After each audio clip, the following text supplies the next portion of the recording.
1ஆம் தேதி பார்த்தீங்கன்னா சிஸ்டர்லாம் வீட்டில் வாசப்பொங்கல் வைப்பாங்க. அதனால நாங்கள் 4 பேருமா கிளம்பி அங்கே போய் சாமி கும்பிட்டு மதியான சாப்பாடு அங்கேயே சாப்பிட்டுட்டு வந்துடுவோம். போகிறதுக்கு முன்னாடியே பார்த்தீங்கன்னா போர்வையெல்லாம் ஊற வச்சு துவைச்சிட்டு அஸ்வினோட ட்ரெஸ் ஊற வச்சுட்டு போயிருந்தேன். அங்கே நாங்கள் போகும்போது சாப்பாட்டு வேலை ஃபுல்லாக முடிஞ்சது. போண்டா போடுறதுக்கு மட்டும்தான் பாக்கி இருந்துச்சு. அதுவும் பார்த்தீங்கன்னா எல்லாமே ரெடி பண்ணி வச்சுருந்தாங்க. சும்மா அடுப்பில் வச்சு அப்படியே போட்டு எடுக்கிறது மட்டும்தான். அதுக்கப்புறமா பூஜை பண்ணி சாமி கும்பிட்டு எல்லாரும் சாப்பிட்டுட்டு கொஞ்சம் நேரம் ரெஸ்ட் எடுத்துட்டு நாங்கள் கிளம்பி வந்துட்டோம். வர்ற வழியிலேயே பார்த்தீங்கன்னா ஒரு காய்கறி கடையில் நிறுத்தி தேவைப்படுற காய்கறி எல்லாம் வாங்கியாச்சு.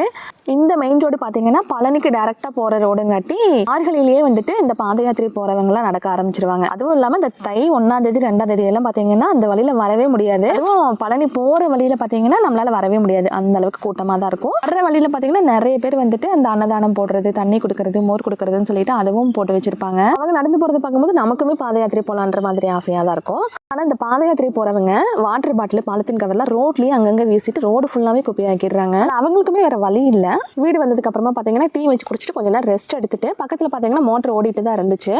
காலையில் ஊற வச்சிருந்த துணி எல்லாம் வந்துட்டு நல்லா ஊறி இருந்துச்சு. அதனால சீக்கிரமாக துவைச்சு போட்டுட்டு அப்படியே school bag, shoe, lunch bag, dining table மேலே விரிச்சு விட்டுருக்கிறது, மேட்டுன்னு சொல்லிட்டு இந்த எக்ஸ்ட்ராஸ்லாம் இருக்கு பார்த்தீங்களா, அது எல்லாத்தையுமே வந்துட்டு நல்லா வாஷ் பண்ணி போட்டாச்சு. இதெல்லாம் வந்து ஓடுற தண்ணியில் துவைக்கும் போது சூப்பராக துவைச்சிடலாம். அடுத்தது துணி காய வைக்கிறது, டீ வைக்கிறது, டின்னர்லாம் முடிச்சுட்டு ஒரு 10 மணிக்கு மேலே பார்த்தீங்கன்னா அடுத்த நாள் பொங்கல் வைக்கிறதுக்கு தேவைப்படுறதெல்லாம் எடுத்து வச்சுட்டா ஈஸியாக இருக்கும்ன்ட்டு தனித்தனியாக எடுத்து வச்சுட்டேன். காய்கறி, மளிகை சாமான்லாம்